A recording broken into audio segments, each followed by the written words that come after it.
welcome to this Wednesday's video. In a first, this is sponsored by the Great Courses Plus. More on them later, in the words of another famous YouTuber.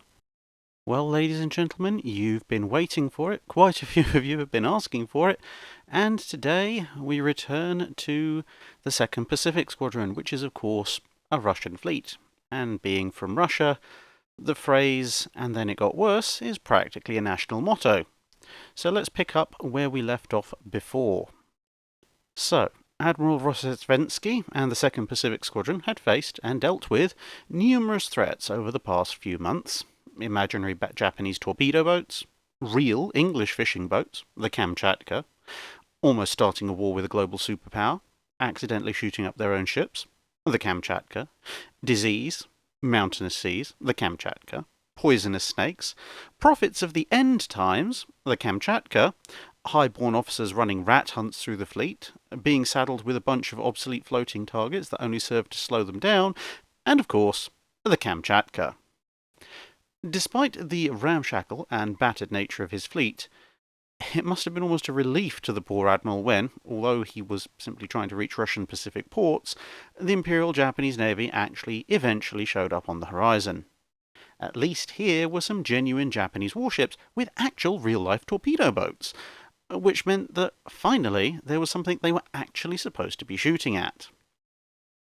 That said, the Russian fleet was at something of a disadvantage going into the fray, and not just because of the long journey.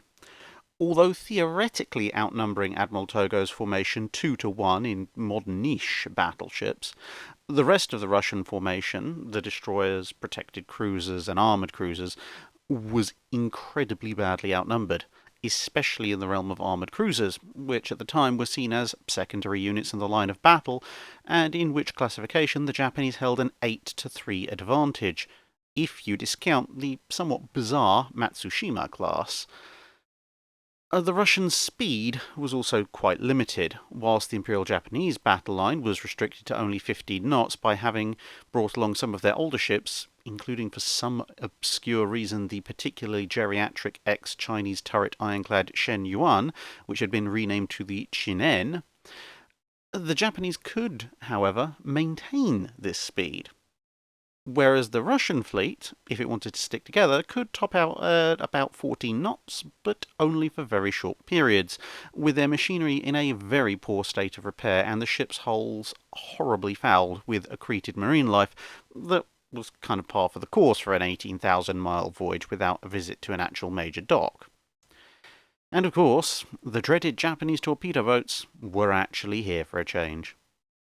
That is, of course, to say nothing of the state or training of the crews, guns, fire control equipment or ammunition on board, which we'll pick up later in this account, although, to his credit, Rozhestvensky had pretty much spent the entire voyage, apart from trying to keep the fleet in one piece, trying to educate his gunners in, shooting straight, especially after the whole Dogger Bank incident.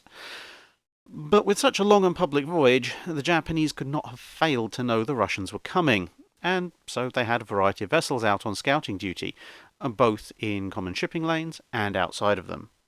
Records are somewhat unhelpfully in two completely different formats, as the Russians and Japanese at the time used two completely separate dating systems, the Julian and Gregorian calendars.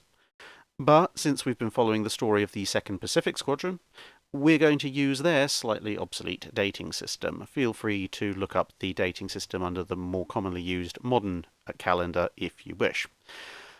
You just have to basically adjust forward by about a couple of weeks.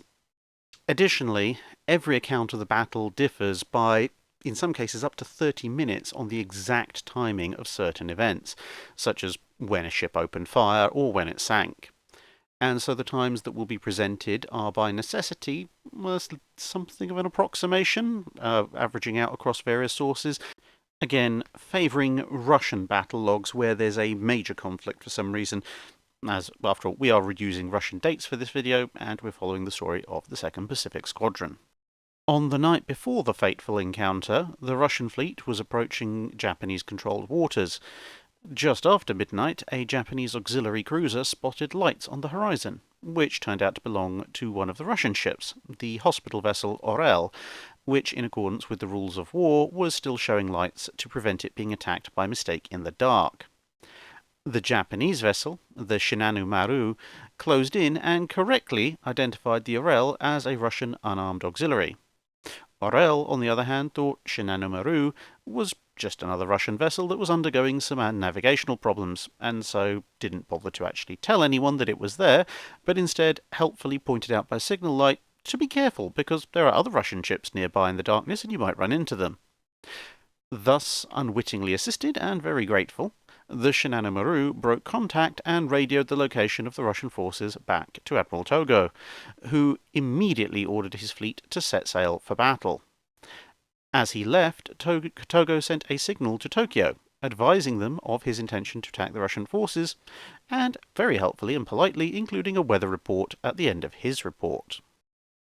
Over where the Russians were sailing, the weather was particularly poor, with a sea mist, fog and rain squalls, as well as a significant number of high waves. But the 2nd Pacific Squadron had attracted quite the following, with a large number of Japanese vessels forming a loose cordon around the enemy fleet, meaning that although Togo couldn't see anything much past about 5 miles, he was perfectly aware of where his opposite number was, even though his opposite number was about 40 miles or so away in the fog. Dawn broke, with the Russian fleet arrayed in 2 columns.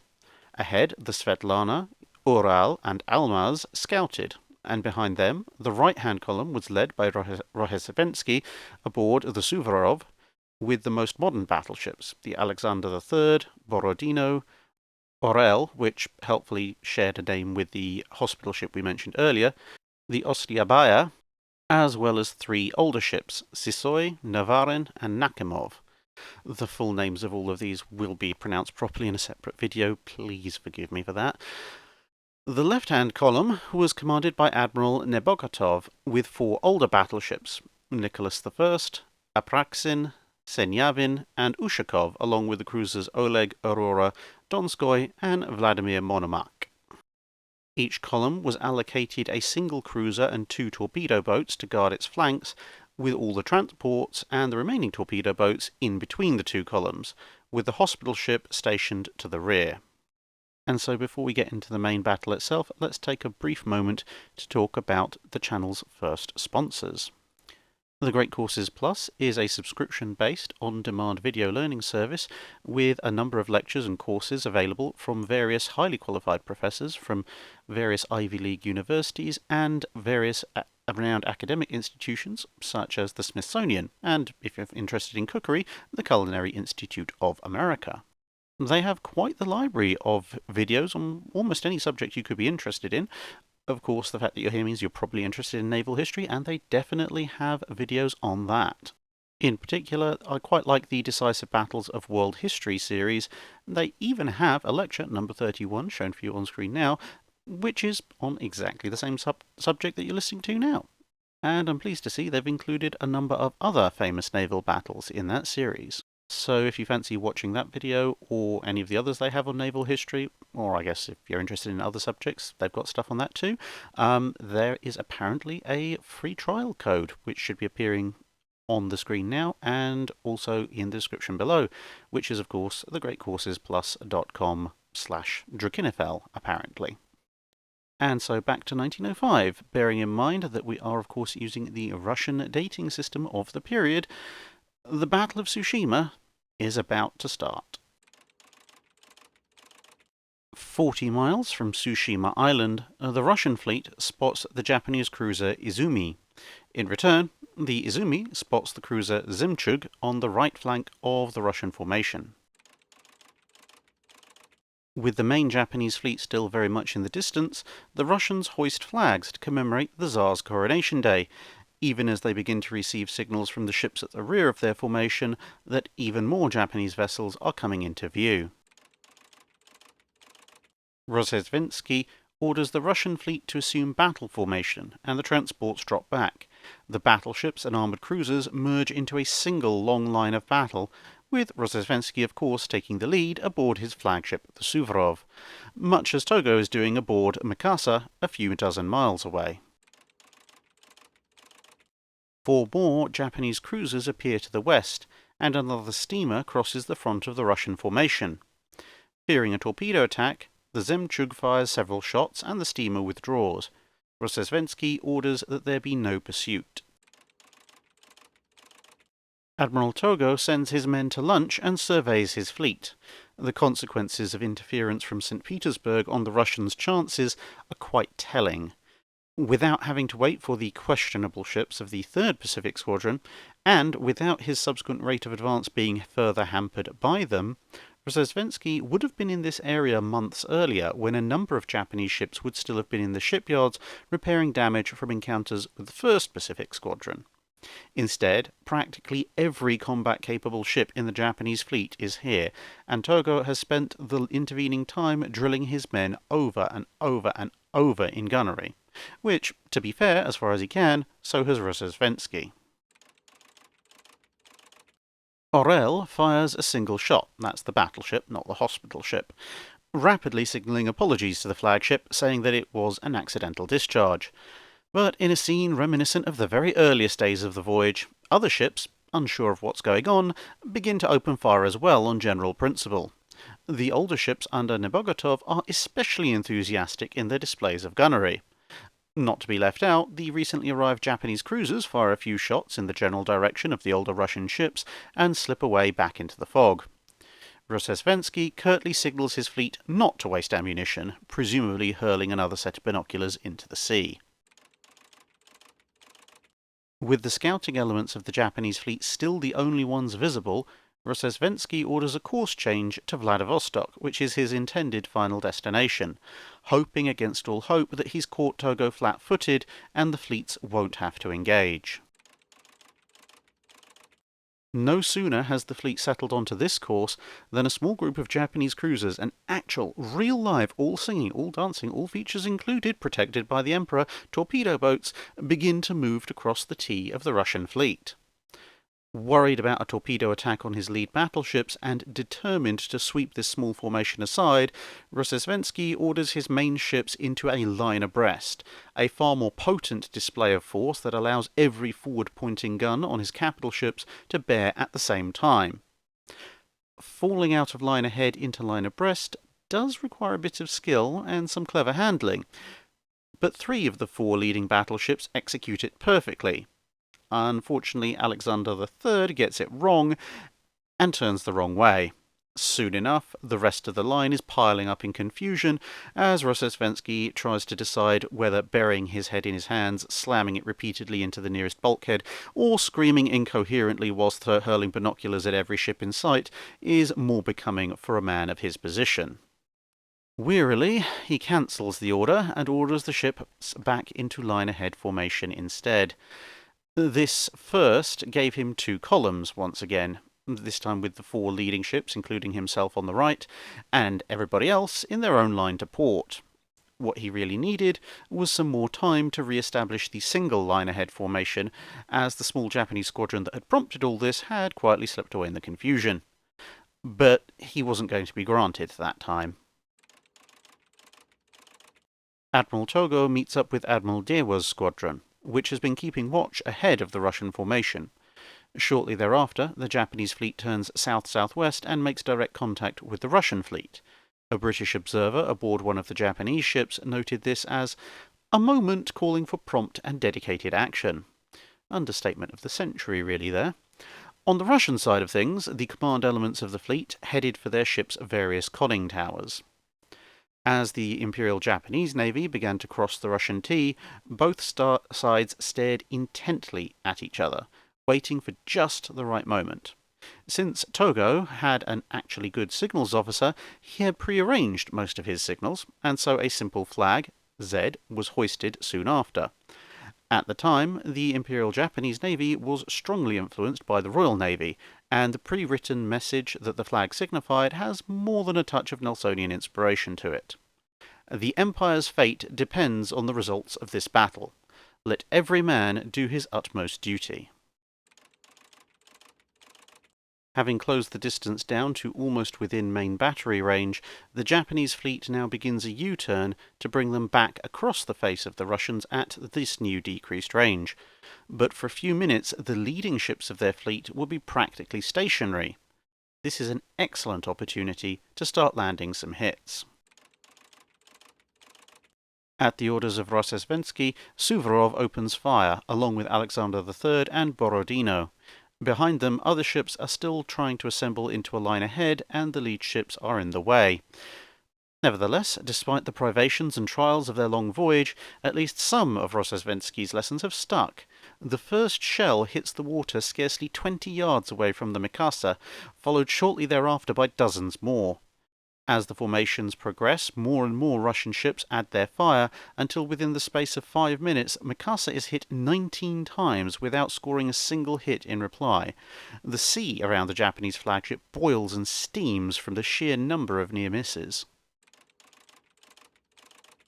Togo orders Mikasa to open fire. At first, the Japanese shots are wide, very wide, and implausibly it looks like the Russians are actually going to have the better of this gunnery duel. But nerves steady, and corrections are made. Every Japanese battleship now opens fire at the Suvorov, whilst the armoured cruisers in the battle line concentrate on the Oslyabaia, as this ship is ostensibly flying the flag of the Russian second-in-command. But unknown to most of the crew, and certainly unknown to the Japanese, he actually died several days ago. The flag is present purely for morale purposes, to make the Russian crew believe that the Admiral is still there, only in his sickbed. Not helping matters is that in the confusion of the Russian ship's manoeuvring, Oslyabaia is forced to almost slow to a halt in order to avoid the Oryol dead ahead. She's being engaged by no less than 6 armoured cruisers at once. The first Japanese shell hits the Russian flagship. It's loaded with shimosa, a picric acid explosive that burns significantly hotter and with significantly more power than the gunpowder and gun cotton charges used in other fleets at the time. The shell, when it explodes, also bursts with a brilliant curtain of flame. The Japanese have also done other things, such as increase the bursting charge itself by a factor of 3 in terms of mass, and the fact that many actually explode on impact makes little difference to overall damage, as the powerful shockwaves rip into the ship's superstructure, and superheated flames cause the mixture of many layers of paint, a few leftover wooden fittings, and the coal dust, grime, and other accumulations from the long voyage left on the decks and superstructures of many Russian ships to ignite. And soon, flames are licking up many ships in the increasingly disorganized battle line. This would be the first true test of pre-dreadnoughts in combat, and it was rapidly revealing a number of unexpected weaknesses. Thinner steel plates designed to protect from blast and splinters on the upper parts of the hull and superstructure were torn apart by the violent shimosa explosions, and turned into whirling storms of shrapnel. Iron ladders attached to the outsides of various ships were torn and twisted, cutting off access to other parts of the ship for their crews, and many small guns mounted as anti-boarding and anti-torpedo boat defences were, along with their crews, torn from the deck and thrown about through the air. Only in the casement batteries and turrets was a modicum of safety to be found, and not even those areas would prove entirely safe. At the far end of the Russian line, Nebogotov's older ships are firing at anything that comes in range. The Nicholas lands a lucky hit on the Osama, knocking it out of action for almost 3/4 of an hour, and then starts landing hits on the Nishin and Kasuga, but the Japanese ships simply accelerate to 15 knots and open the range, a speed the geriatric ships in Nebogotov's squadron simply cannot match. Instead, he orders his ships to start zigzagging. It has pretty much no effect on his own unit's relatively poor accuracy, but makes life difficult for the Japanese, who remain frustrated at their inability to heavily hit the now bobbing and weaving set of ancient targets. Suvorov is now on fire. A shell has hit the captain's quarters, and this time the sheets of flame don't burn out along with the layers of paint. The heat from the various explosions, in fact, heats the air so much that the binoculars in the conning towers become useless in a haze of shimmering super-hot air and smoke. A number of splinters hit the conning tower and make it inside, killing 3 men. Soon enough, more and more splinters, bits of superstructure, and gouts of water are slamming into the protected conning tower, either ripping holes in it or going through the rents already made. So much for a safe place to command from. Then again, outside is pretty much just fire, smoke, and dead bodies.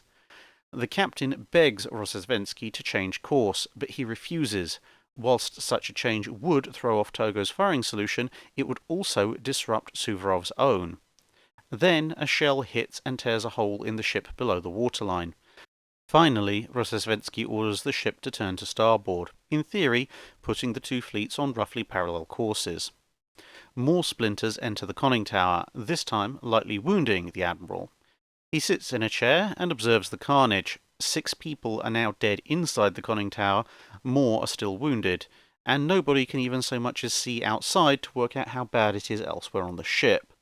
An officer makes his way through the maelstrom to report a serious fire in one of the turrets. Rossesvensky laconically orders him to try and put it out, as there isn't much he can do from inside the conning tower. Under constant bombardment from the Japanese battleships, more hot shards of metal punch into the conning tower, this time seriously wounding Rossesvensky in the head and legs, whilst another takes out the ship's captain with a much more severe, later to prove mortal, wound to the head. Fire has spread aboard the Suvorov to the stern and the bridge. The masts are gone, the steering gear is damaged, and the ship is stuck in its starboard turn. Rangefinders are smashed, some of the artillery is dismounted, and as a fighting unit, the Russian flagship should be pretty much done. But still, the numerous intact weapons on board continue to spit shells defiantly at any Japanese passing ships that they happen to notice, who in turn find themselves surprised that anyone is even alive, let alone fighting, in the drifting steel inferno. The conning tower is no longer a tenable position. Only 4 men are left alive, all wounded: Rossesvensky, 2 of his staff, and 1 sailor. Pushing bodies aside, they head down an armoured shaft to a lower fighting position. Upon reaching this part of the ship, Rossesvensky orders the officers to try and fix the steering and get the ship back into action, before heading off to find somewhere from which he could actually see something, dodging and weaving his way through passages and up ladders, many of which are wreathed in below-decks fires. Despite the drunken and slow weaving of the Suvorov as it falls out of line, when she did heel out of line, the Alexander III, Borodino, and Orel had simply followed the leader. But after a few minutes, they realised what happened, and Alexander III swung back on course, now leading the Russian formation and becoming Togo's target number 1. The battle was shifting, with the Japanese fleet gradually forcing the Russians around until the entire battle is heading southeast. Suvorov has slowed to a stop and the Russian fleet passes by her, still fighting the Japanese. Now it's Alexander III's turn to feel the fury of the Japanese battleship shellfire. Already aflame in several places, it grimly holds course and Togo's ships keep up the barrage, knowing that decapitating the Russian line 1 ship at a time is still the most favourable path to victory for them. Elsewhere, Osil-Yapyaya, the target of the Japanese cruisers, is sinking, listing rapidly to port until she rolls over in a welter of steam and spray. Hundreds of men slide or are hurled into the sea, whilst Japanese shells continue to land around them. A cruiser, a tugboat, and some of the torpedo boats rush in under fire to try and pluck some of the estimated 400 survivors from the icy waters. Sysoy Veliki is hit and begins flooding. Over the next hour, she will be hit by a total of 9 shells of 3 different calibers, setting her on fire and severing the water supply to the firefighting equipment. As the rear of the Russian line finally comes into action, the 2 most efficient units in the Russian fleet, the cruisers Oleg and Aurora, finally manage to get into the fight, and almost immediately get caught in a Japanese crossfire. Both ships return fire and begin evading torpedoes which have been spotted in the water. Somewhere in the middle of all of this, the Kamchatka is slowly sailing in circles, gradually slipping under by the stern, finished off, ironically enough, not by torpedo boats, but by mundane Japanese gunfire from their cruisers. Now utterly ablaze, Alexander III heels out of line. Borodino, suicidally some might argue, takes its place as the leader. A search for Rossesvensky aboard the Suvorov finally locates him. Having been hit by still more shell splinters, in the starboard 6-inch gun turret, apparently having been helping fire it until a hit reduced the rest of the gun crew to scattered debris. He asks for new gunners, but is told the gun is completely wrecked. The fog begins to thicken again, and the gunfire between the two main battle lines dies off for a bit. But further back, amidst a scattering of disabled and burning Russian ships, the fog is thinner, and Japanese cruisers and destroyers continue a methodical execution of anything that's still afloat. 4 Japanese torpedo boats launch an attack on the Suvorov. Despite burning steadily for several hours and now taking a torpedo to the stern, the ship still lashes out at its attackers with a few remaining guns. With no pressing need to continue the attack to closer range, the torpedo boats fall back, noting the position for a night attack if Suvorov survives that long. Sisoi Veliki makes a surprise return to the fray, having extinguished her fires, albeit coming into the fight with a bad list to port. The Japanese armoured cruiser Nishin has been hit badly. Shells have sheared off several main guns and virtually disarmed the vessel. In the middle of all this, one Ensign Isoroku Yamamoto loses 2 fingers to the remains of an explosion. If he'd lost a third, he would have been invalided out of military service. Thus, by the retention of a single digit, would there be rather large consequences a few decades later on down the line. With little else to do, Russo-Japanese stayed in the shattered gun turret and eventually passed out. Now the Russian torpedo boat Buini hoves into view. Captain Kolometsev barely recognizes the flagship. The masts, funnels, and most of the superstructure are gone. It looks more like a smouldering lump of floating charcoal than a ship. A barely conscious Russo-Japanese is transferred as the torpedo boat comes alongside. Another torpedo boat steams past Nebogotov's flagship and announces that Russo-Japanese is wounded and has handed over command to him with orders to make for Vladivostok. Although Nebogotov misses the part about receiving command, they were already heading to Vladivostok anyway. Drifting like the Suvorov with a pronounced list, the Alexander III suddenly rolls over and sinks in a matter of minutes. Having taken the worst of the Japanese fleet's assault for the better part of nearly 4 hours off and on, Borodino is now just a burning shell, listing badly, although her forward guns are still firing back. But 12 minutes later, as the battleship Fuji breaks off, she decides to clear her guns with one last parting salvo. A shell hits the ship, and within moments fire spreads and one of the 6-inch magazines detonates. Further detonations rock the ship in sequence, and she suddenly heels over, although the upturned hull remains afloat for a short time before vanishing. The remaining Russian ships pass the wreck, although Orel, also badly damaged, is slowing rapidly. 4 torpedo boats close in again on the drifting Suvorov. From 7 torpedoes, they score 2, possibly 3 hits, and a huge pool of yellow and black smoke erupts, possibly indicating a magazine explosion or at the very least a fire. Within 10 minutes, the Russian flagship also capsizes, still firing her remaining guns. Admiral Togo orders his ships to cease fire and withdraw. Russian torpedo boats are just as much a concern for him in the darkness as the Japanese equivalents are to the Russians, but unlike them, Togo can actually do something to protect his battleships from the Russians. Battered and still afloat, Nebogotov's squadron turns southwest to try and evade the Japanese ships.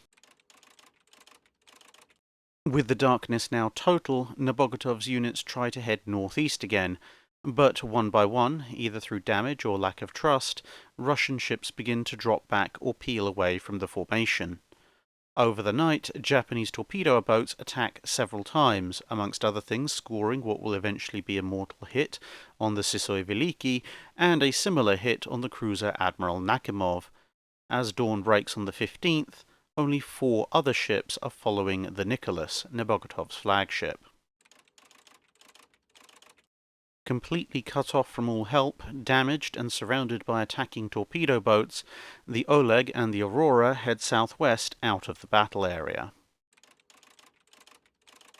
Navarin, battered by shells and torpedoes throughout the day, is limping along when a Japanese torpedo craft drops a string of mines chained together in front of her. She hits the chain and drags at least 2 mines into contact. She too quickly heels over and sinks. Somewhere in the darkness, the coastal defense battleship Admiral Ushakov has gotten lost and will end up fighting a one-ship last stand, almost forgotten in the crash and melee of battle. Bright sun and no fog are the order of the day as the dawn rises to the second day of the battle. The cruiser Izumrud is dispatched to investigate smoke plumes on the horizon. The news isn't good, they're Japanese ships, but then more detail arrives. They're older vessels under Admiral Kataoka, not Togo's modern ships.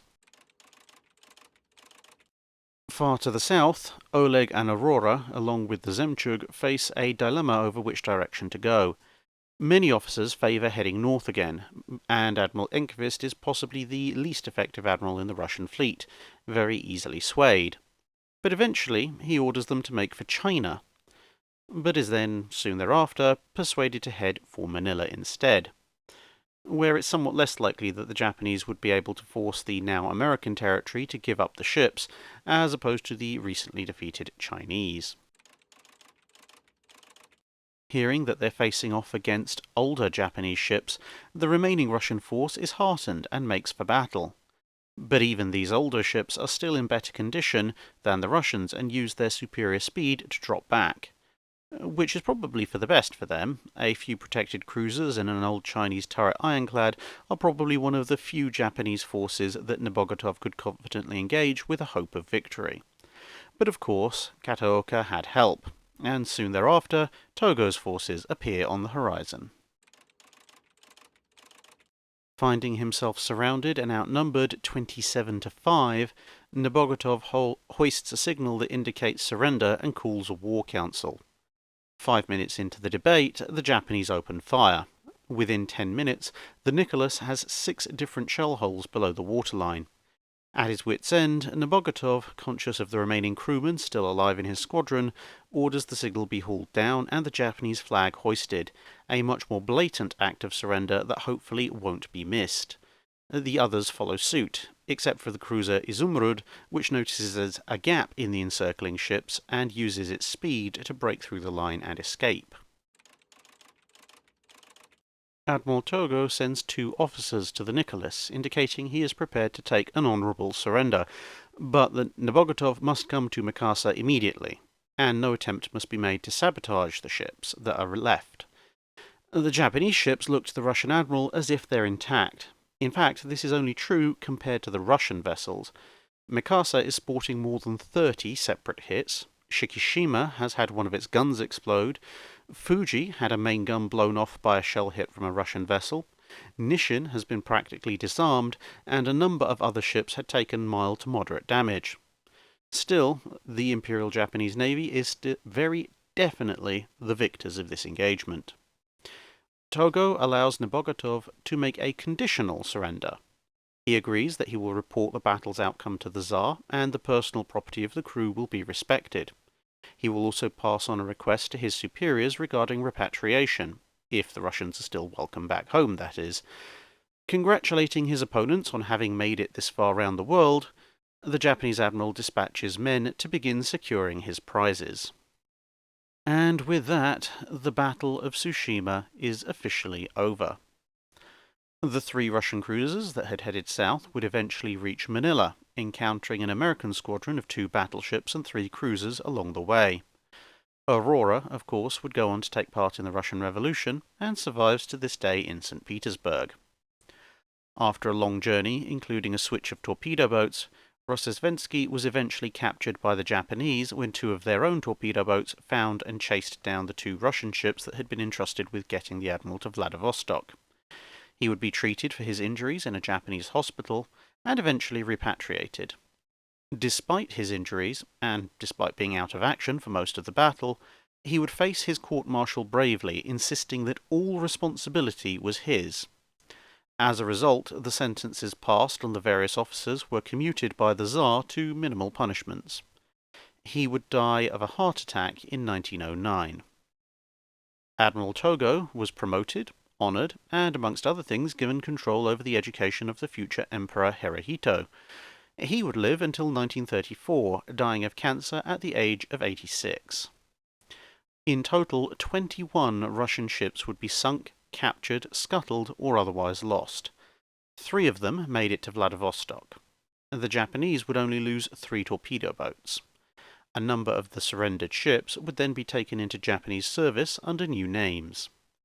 The battle would effectively end the Russo-Japanese War, although the conflict would drag out for a little bit longer.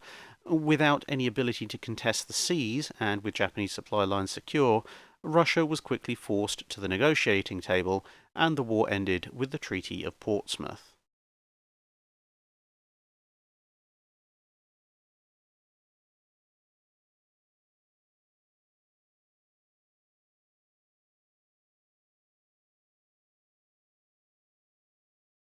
That's it for this video. Thanks for watching. If you have a comment or suggestion for a ship to review, let us know in the comments below. Don't forget to comment on the pinned post for dry dock questions.